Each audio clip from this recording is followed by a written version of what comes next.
Объявлен конкурс на устройство автозимника. Это мероприятия, которые связаны с безопасностью движения.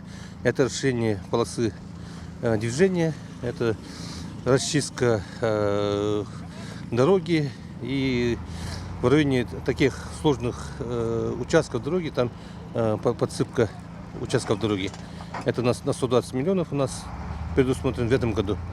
Конкурс на следующей неделе, но сроки завершения этого контракта будут в конце года.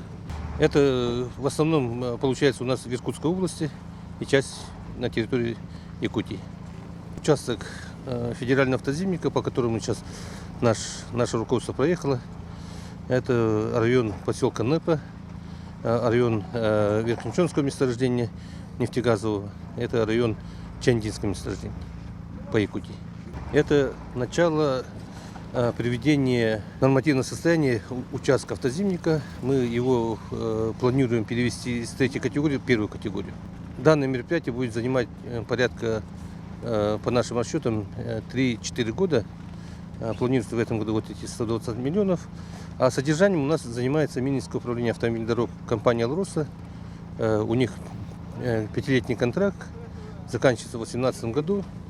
И эти средства идут в дополнение к содержанию дорог.